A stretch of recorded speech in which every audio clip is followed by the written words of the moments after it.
Hello everybody and welcome back to Crochet Through Corona. A lot has probably changed since we last spoke. I guess some of you will be back at work, some of you not much has changed and you're still at home with the children and going slightly insane by this stage, I would imagine. But hopefully you're all keeping well and managing to keep your days full. Well, I'm sure one of those words is right. So today I'm just hopping on for a quick video to answer a request for a washcloth pattern. So I've got two washcloth patterns that I'm going to share with you. One of them is slightly softer, so it's this one here. This is called the seed stitch, and you can see it is made basically of single crochets, and it's quite flexible, quite thin, quite airy.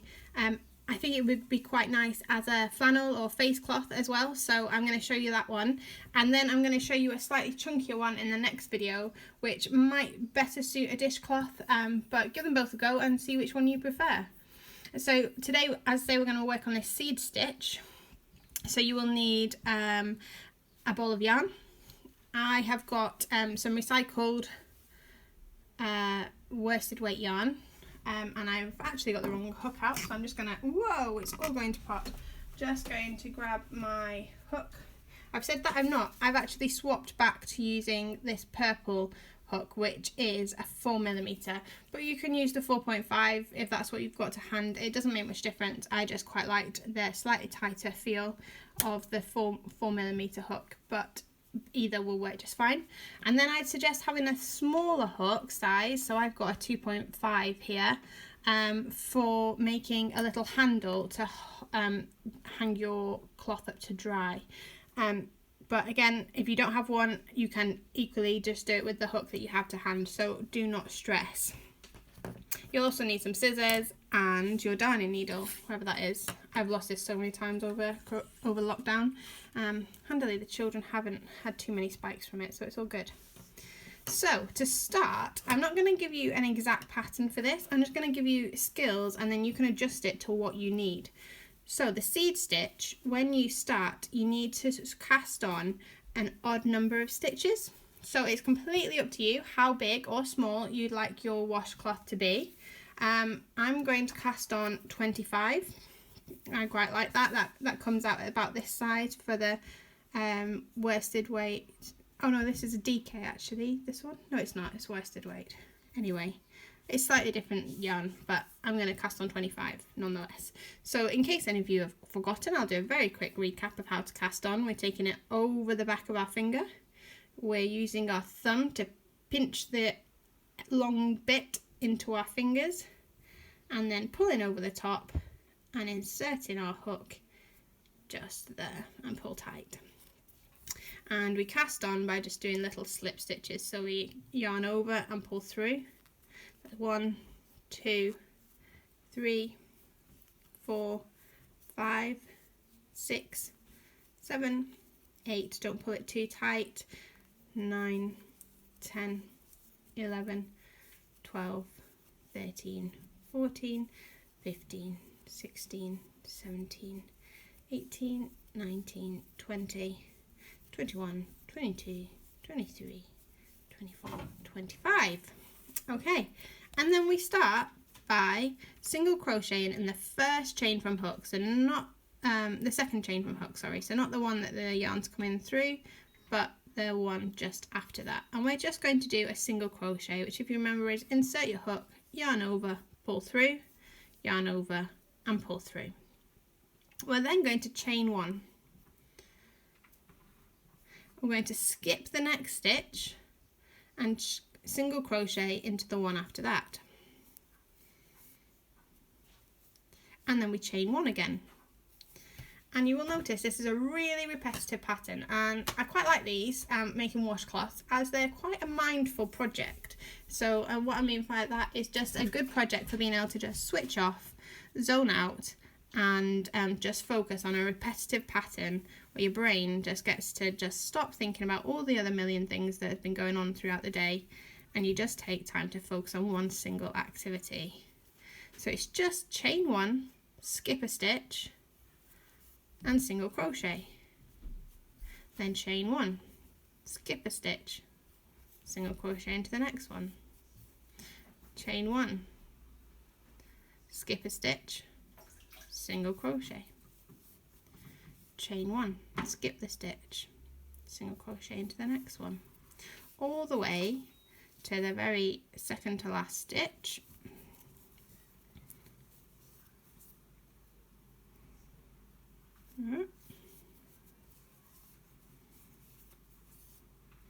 I was any good at video editing and put some nice relaxing music on in the background here while I just finish this up. And then you should find that there is one stitch remaining, and we're not going to chain after this one. We are just going to do a single crochet in that very last stitch. Okay, then we chain 1 and turn.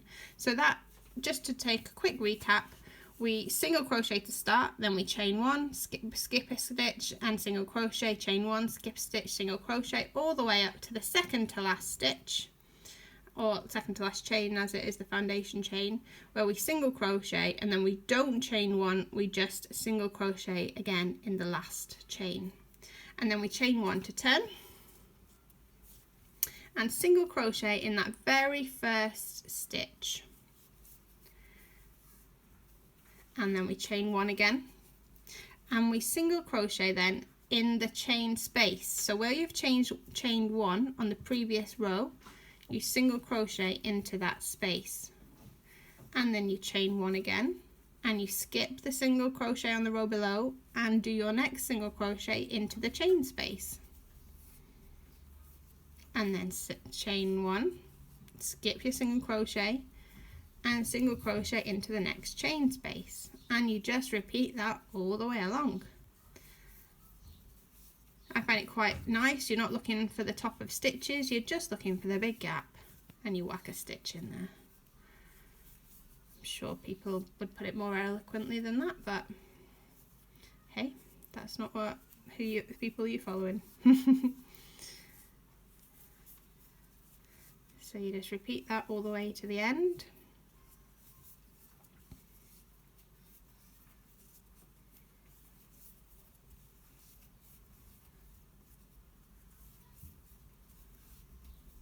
And then you should be single crocheting into a chain space at the end, and then you do your final single crochet into the top of the single crochet of the row below. So that is the only time that you do your single crochet into an actual single crochet stitch. And then we chain 1 and turn, and again you're single crocheting into that very first stitch, and then chain 1. Whoops, I've got an alarm on my phone. Hopefully I didn't leave you for too long. And then we just repeat the same going back across. So then you're just going into the chain spaces again all the way back across. And I will leave you to keep repeating this pattern all the way around. I won't. I will just show you how I would begin to start crocheting around the outside, because in this pattern I think it does look a bit neater. This is not blocked yet, so you can block your work after you finish to give it that really square shape. But it is quite nice to put this border around the edge of the seed stitch cloths. So I will just get to the end and show you how you would begin doing your border.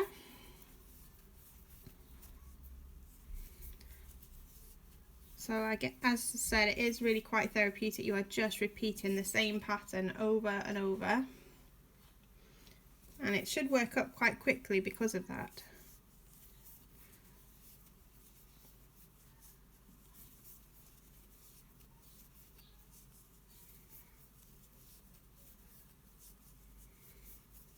If I had a pause button on my phone, I would pause this for you, but I was using my sister's phone when I managed that trick the other week.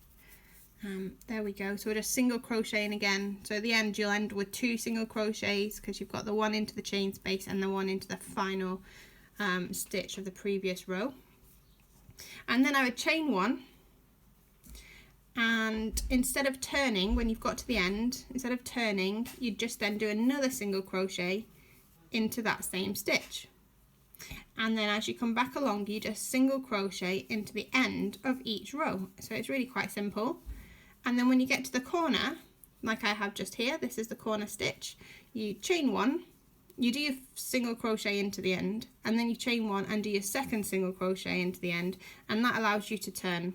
So then you've got your one on the previous row and the one for your new row with your chain one, just allowing that corner space, and then you come back along the bottom row.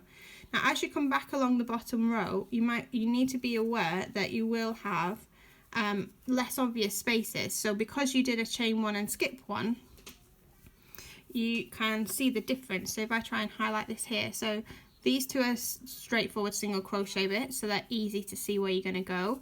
But where you've done the chain one and skipped one, it looks a little bit different. So you need to make sure you're not skipping these, because you won't have enough stitches if you do. So you need to make sure you're bringing your hook underneath there. And again, I'm just, as I've shown you before, holding my casting on yarn along the top so that that traps in. So just be aware as you're coming along that bottom row that you will have your big chain spaces, which are obvious, and then you will have your bits at the bottom of a stitch which are less obvious. So make sure you're covering all of those. And then as you come back round, when you get to the very end, I'll do it in this corner just to show you how, you might want to add in a hook for you to hold up, to hang up your washcloth in. So as you come into that last stitch in the final corner, I would advise swapping hooks to a smaller size hook, because you don't really want a really big bulky chain, or I find that you don't. It's completely personal preference. And then you just chain a number of stitches however long you want your loop to be. So if I just keep chaining a few here, and then you bring it back round and just kind of have a look, is that how big a hole you want to hang over your, wherever you're going to hang it. I hang mine over my tap, so I'd like mine a little bit bigger than that, just to make sure it goes over the tap. And that sounds ideal. And then I'm going to slip stitch back into the base where I've just come from. So slip stitch is where you yarn over and pull through, and then just carrying on pulling through the loop that is on your hook. And then I have been doing an extra slip stitch just a bit further down that side, just to make sure it's secure.